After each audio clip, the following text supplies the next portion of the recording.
Il existe un endroit au monde où deux océans se rencontrent. Un point sur la carte si petit que vous pourriez l'ignorer au premier regard. Mais ce point contrôle le flux de marchandises de presque 5% de tout le commerce maritime de la planète. Il décide qui arrive le premier, qui paie le moins, qui domine les routes. Et il y a quelque chose que très peu de gens savent. La véritable histoire de cet endroit a été délibérément réécrite. Ce qu'on nous a enseigné n'est qu'une partie de l'histoire. L'autre partie a été enterrée, classifiée, effacée des registres officiels et balayée sous le tapis du récit du progrès. Aujourd'hui, nous allons déterrer cette histoire. Le canal de Panama est présenté au monde comme l'un des plus grands triomphes de l'ingénierie humaine. Et, d'une certaine manière, il l'est vraiment. Mais derrière chaque mètre excavé, derrière chaque tonne de roches retirées, il y a une couche de pouvoir, de manipulation politique, de sang et de secrets que l'histoire officielle n'a jamais voulu reconnaître. Il y a un pays qui a été littéralement inventé pour qu'un canal puisse être construit. Il y a des dizaines de milliers de travailleurs dont les morts ont été comptabilisés de manière différente selon la couleur de leur peau. Il y a un système d'apartheid construit au milieu de la jungle, documenté dans des archives qui sont restées fermées pendant des décennies. Et il y a aujourd'hui une bataille silencieuse pour le contrôle de ce corridor qui peut décider du prochain grand conflit géopolitique du XXIe siècle. Vous êtes sur le point de connaître l'histoire qui n'apparaît pas dans les livres didactiques. Commençons par le début. Pas par le début qu'on nous raconte, avec Ferdinand de Lesseps et son ambition de répéter le succès du canal de Suez. Commençons par une question beaucoup plus dérangeante. Pourquoi le Panama existe-t-il en tant que pays? Quand vous regardez une carte de l'Amérique centrale et voyez le Panama comme une nation indépendante, séparée de la Colombie, vous ne réalisez peut-être pas à quel point il y a de l'artificialité dans cette ligne de frontière. Le Panama a été pendant des siècles une partie intégrante de la Colombie. Et la séparation qui a transformé cette bande de terre en un pays souverain n'est pas née d'un mouvement populaire authentique, d'une révolution d'indépendance, de décennies de lutte pour l'autonomie. Elle est née d'une décision prise à Washington, motivée par un projet d'infrastructure et exécutée avec une vitesse qui, vue avec le recul, montre clairement que le scénario avait déjà été écrit à l'avance. Voyez ce qui s'est passé. Les États-Unis voulaient construire un canal. La Colombie, qui contrôlait l'isthme du Panama, a négocié les termes. En janvier 1903, le traité Eran-A a été signé par les deux pays. Le Sénat colombien, pourtant, a rejeté le traité en août de la même année. Les Colombiens voulaient de meilleures conditions financières, plus de souveraineté sur la zone du canal. C'était une position raisonnable. C'était le droit de n'importe quelle nation souveraine. La réponse américaine fut extraordinaire. En novembre 1903, moins de 3 mois après le rejet colombien, le Panama a proclamé son indépendance. Et les États-Unis ont reconnu cette indépendance immédiatement, en moins de 3 jours. Pour que vous compreniez la vitesse de la chose, la reconnaissance diplomatique d'un nouvel État, qui implique normalement des semaines ou des mois d'évaluation diplomatique, s'est produite en 72 heures. Et juste après, avant même que la Colombie ne puisse envoyer des troupes pour étouffer la rébellion, un navire de guerre américain positionné sur les côtes panaméennes a bloqué l'accès colombien à la région. Le nouveau gouvernement panaméen a signé le traité Eybuno-Varilla en novembre 1903. L'accord concédait aux États-Unis le droit de construire, d'administrer et de défendre le canal, en plus du contrôle total sur une bande de terre de 16 km de large tout au long du parcours du canal, pour une durée indéfinie. En échange, le Panama recevait 10 millions de dollars et une annuité de 250 000 dollars. Il y a un détail que peu mentionnent. Le signataire panaméen de ce traité, Philippe Buno-Varilla, était français. C'était un ingénieur avec des intérêts directs dans la compagnie française qui avait commencé la construction du canal des décennies auparavant et qui serait payé par les Américains pour le transfert des droits et des équipements. Il a signé le traité avant même que les représentants officiels panaméens n'arrivent à Washington pour les négociations. Quand ils sont arrivés, le traité était déjà fait. Un pays a été créé. Un traité a été signé par un Français au nom de ce nouveau pays. Et les États-Unis ont obtenu le contrôle d'un corridor stratégique au cœur des Amériques. Ce n'est pas une théorie du complot. C'est documenté. Theodore Roosevelt, président américain à l'époque, en est venu à déclarer « J'ai pris le canal. et j'ai laissé le Congrès débattre. La phrase résume tout, mais la création du Panama n'était que le début. Ce qui viendrait ensuite dépasserait de loin tout calcul de coûts et de bénéfices présenté au public américain. Pour comprendre ce qui s'est réellement passé lors de la construction du canal de Panama, il faut comprendre une chose fondamentale. Les chiffres officiels des morts sont, au mieux, incomplets, et au pire, ils sont un mensonge calculé.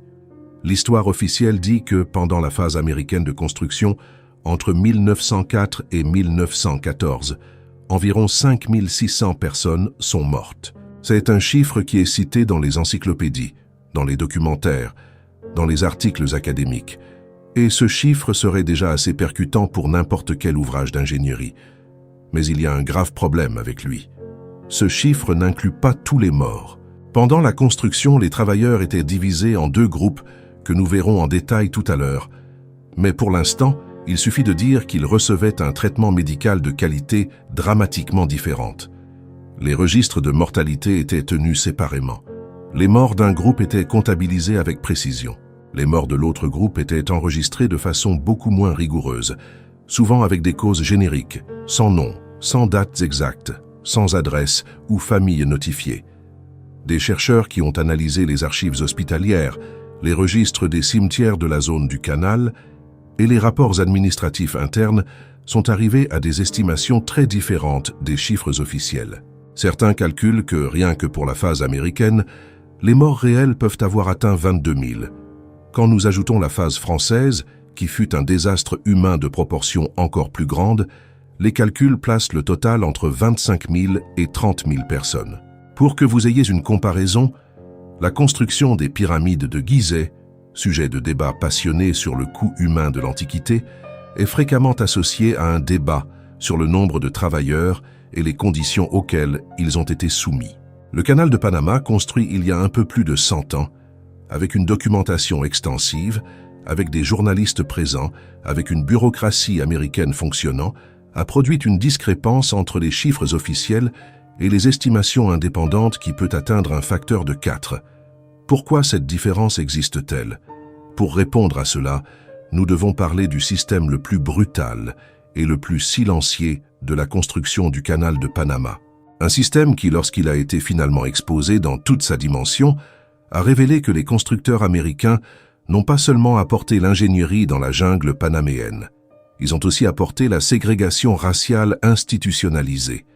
Le système s'appelait, avec une clarté presque cynique, le rôle or et le rôle argent. En anglais, gold roll et silver roll. Les travailleurs blancs américains étaient payés en or. Les travailleurs noirs, qui venaient principalement des Antilles, de la Jamaïque, de la Barbade et d'autres îles caribéennes, étaient payés en argent. Mais la différence n'était pas seulement dans le salaire, c'était dans tout. Il y avait deux systèmes de transport, des trains séparés pour les travailleurs des deux rôles. Il y avait deux systèmes d'alimentation, des réfectoires séparés, avec une qualité de nourriture radicalement différente. Il y avait deux systèmes de logement, des logements américains avec une ventilation adéquate, des moustiquaires, de l'eau traitée, des logements caribéens avec surpopulation, infrastructures précaires, exposition permanente au paludisme et à la fièvre jaune. Il y avait deux systèmes médicaux, des hôpitaux complets pour les travailleurs du rôle or, des installations minimales avec un personnel insuffisant et des médicaments limités pour les travailleurs du rôle argent. Il y avait même deux systèmes de correspondance, des boîtes postales séparées, deux guichets séparés dans les établissements commerciaux de la zone du canal. L'apartheid américain, qui des décennies plus tard serait contesté à Montgomery, à Selma et à Washington, a été exporté dans la jungle du Panama et institutionnalisé comme politique officielle d'administration d'un ouvrage d'ingénierie financé par l'argent public américain. Et il y a quelque chose d'encore plus perturbant dans cette histoire.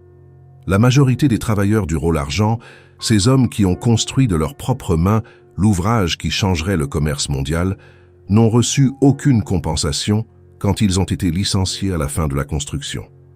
Beaucoup sont tombés malades et ont été abandonnés. Beaucoup sont morts pendant le chantier et ont été enterrés dans des cimetières qui ne figuraient pas dans les registres officiels de la zone du canal. Beaucoup sont retournés dans les îles d'où ils étaient revenus sans que personne n'enregistre leurs noms, leurs histoires, le nombre d'années qu'ils avaient travaillé.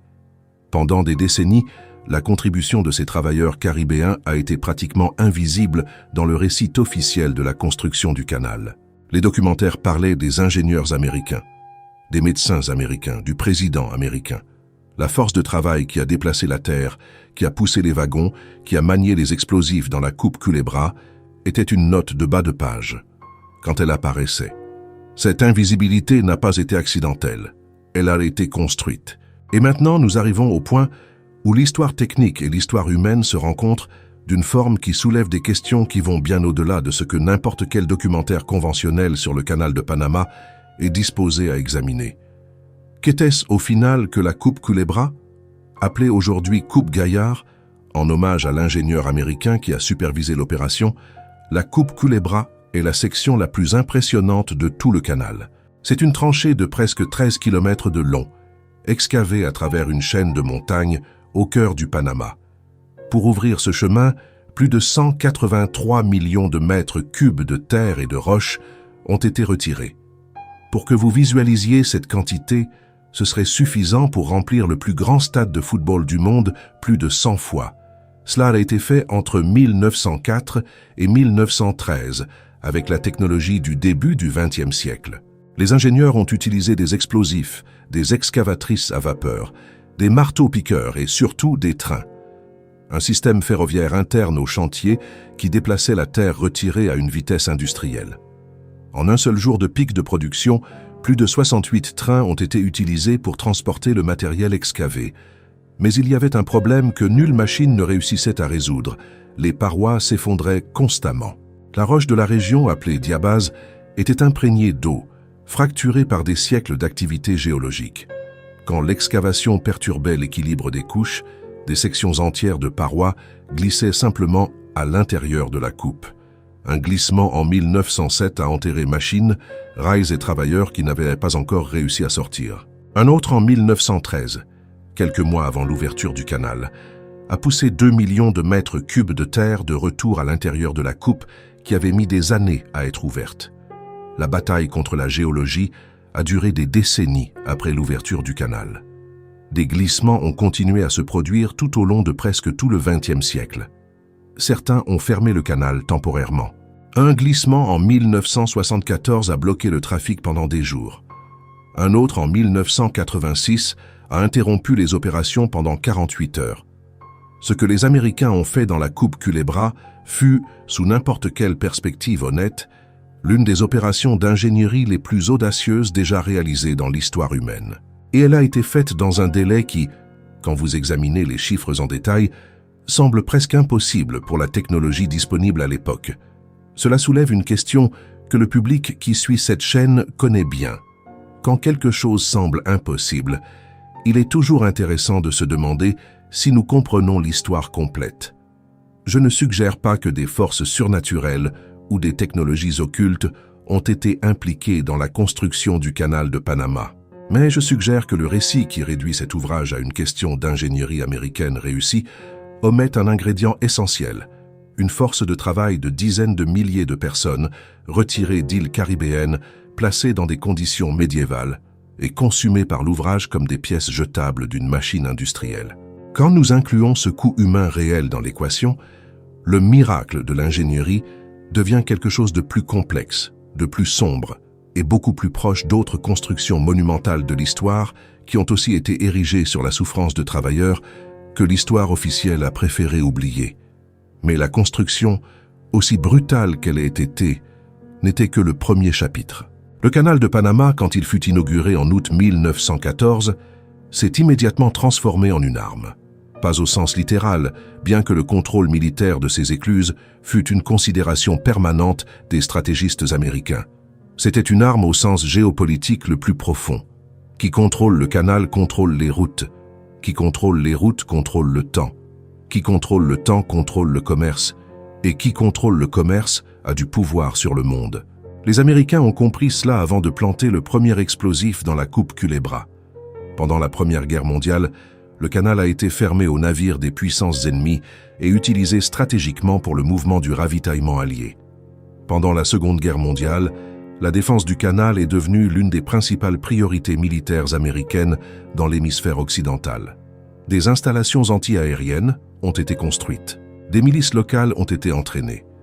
Il y avait un plan secret découvert des décennies plus tard pour détruire les écluses au cas où une puissance ennemie en viendrait à prendre le canal, le rendant inutilisable avant de le laisser tomber entre des mains adverses. Après la Seconde Guerre mondiale, le contrôle américain sur le canal a généré des décennies de ressentiment panaméen.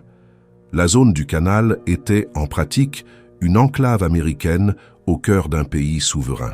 Les conditions du traité de 1903 garantissaient aux Américains des pouvoirs qu'aucune nation souveraine ne concède normalement à une puissance étrangère à l'intérieur de son propre territoire.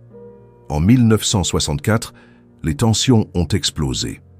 Des étudiants panaméens ont tenté de hisser le drapeau panaméen côte à côte avec le drapeau américain dans la zone du canal, un droit que les accords internationaux de la période reconnaissaient. La réaction des Américains résidant dans la zone fut violente. Il y eut des affrontements qui se sont propagés dans la ville de Panama. Au final, 21 Panaméens et 4 soldats américains étaient frités morts. Les événements de 1964 sont appelés au Panama le jour des martyrs et sont commémorés comme jour férié national. Mais le récit américain sur ces événements est rarement arrivé au public international avec la même intensité qu'il est arrivé au public panaméen.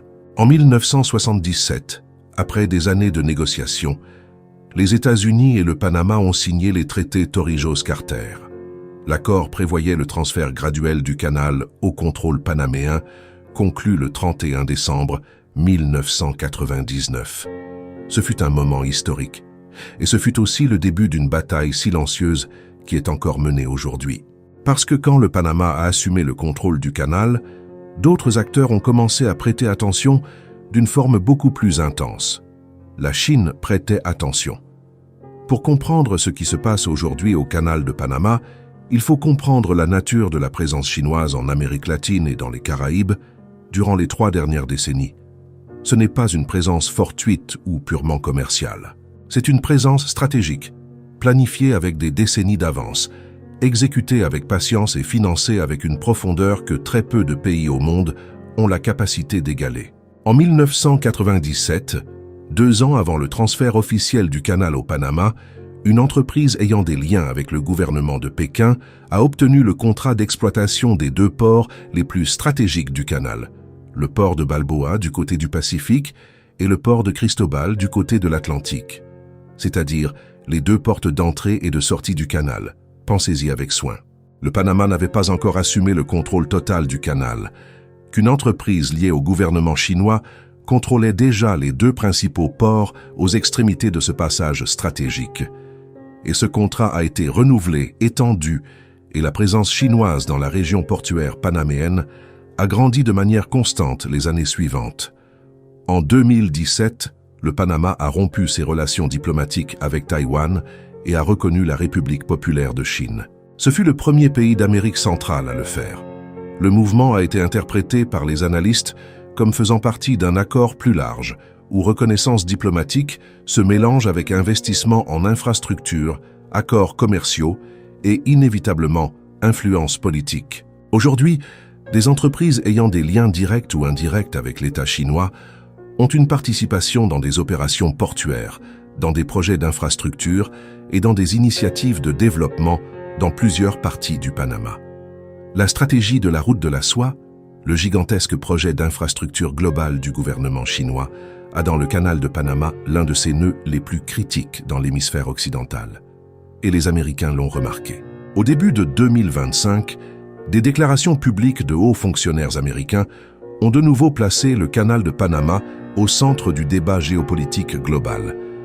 Le langage utilisé fut direct au point de choquer les diplomates. Le canal ne devrait pas être contrôlé, directement ou indirectement, par des intérêts chinois. Il y avait des suggestions que les États-Unis pourraient considérer des actions pour renverser ce qu'ils voyaient comme une influence excessive de Pékin sur ce passage stratégique. Ce n'est pas la première fois dans l'histoire que le canal de Panama provoque des tensions géopolitiques de haut niveau. Mais c'est peut-être la première fois que cela arrive dans un contexte où la Chine est l'acteur central de la dispute. Et cela change tout. Parce que nous parlons de 2 mondes différents, en confrontation directe sur ce point sur la carte. D'un côté, les États-Unis, qui ont construit le canal, l'ont contrôlé pendant presque un siècle et n'ont jamais cessé de considérer l'Amérique centrale comme leur sphère d'influence naturelle.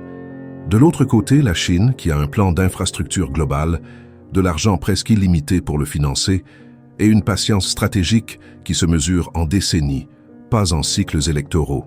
Le canal de Panama est au milieu de cette dispute.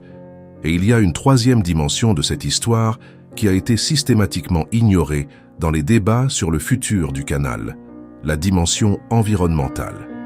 Le canal de Panama ne fonctionne pas au diesel. Il ne fonctionne pas à l'énergie nucléaire. Il ne fonctionne pas à l'électricité.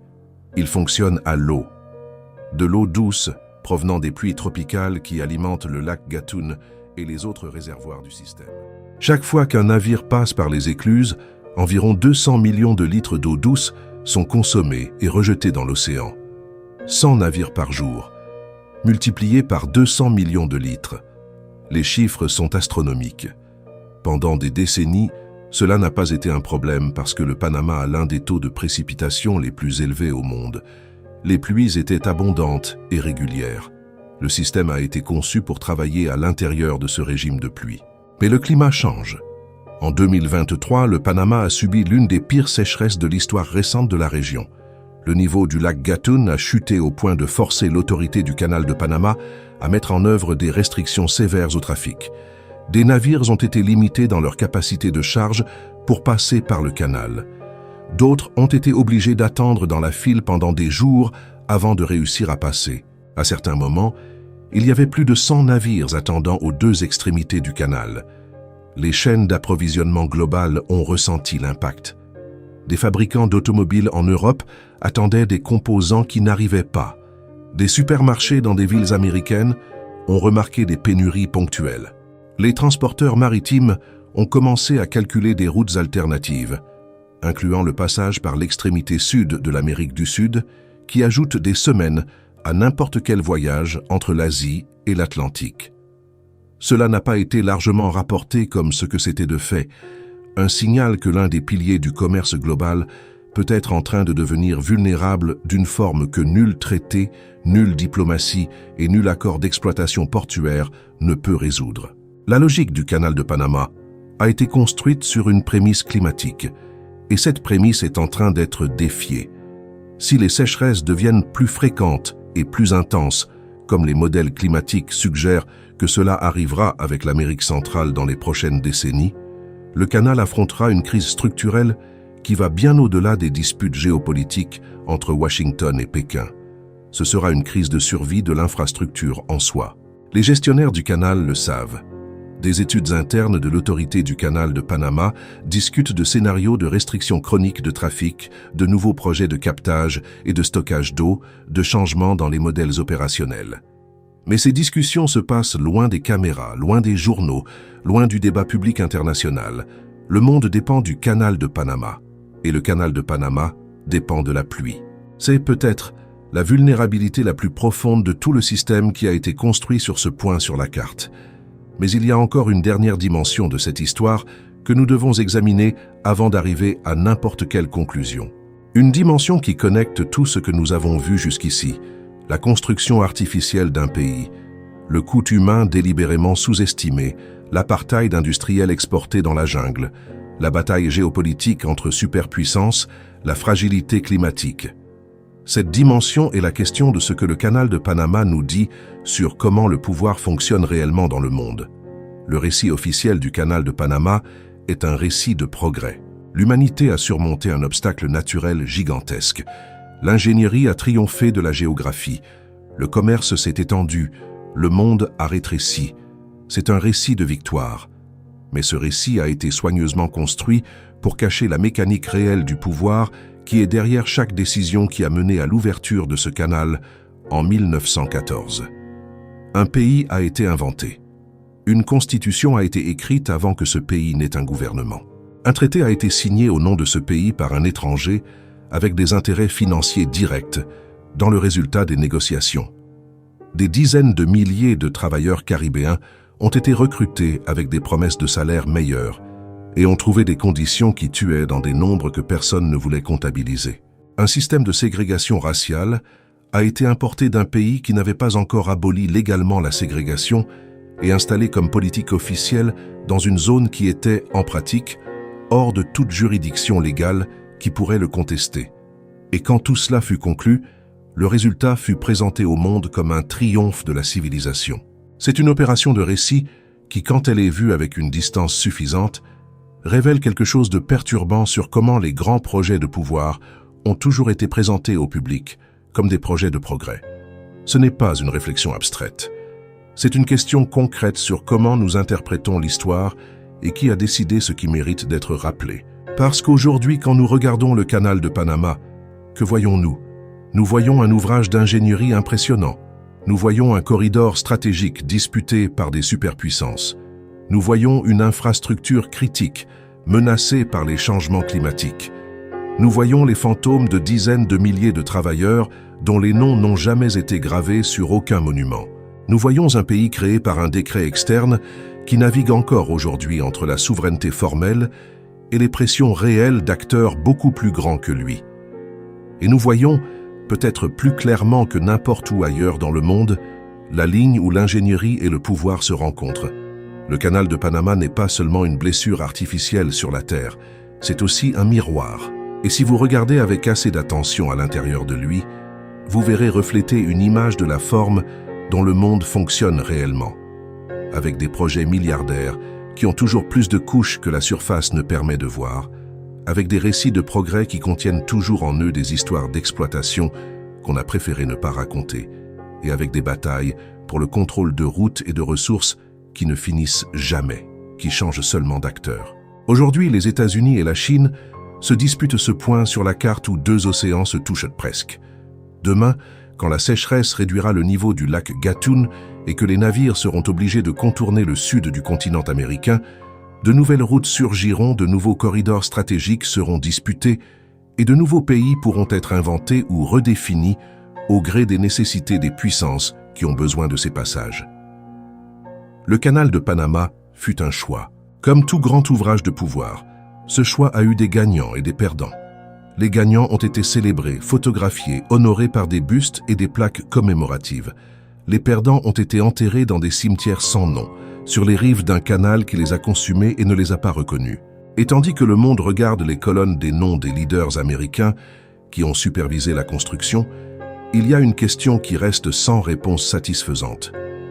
Qui étaient des hommes qui descendaient dans cette tranchée tous les jours, qui respirèrent la poussière de la roche explosée, qui ont survécu au paludisme ou n'y ont pas survécu, qui ont construit de leurs propres mains ce corridor entre les océans et dont l'histoire officielle a décidé qu'elle n'avait pas besoin de garder les noms?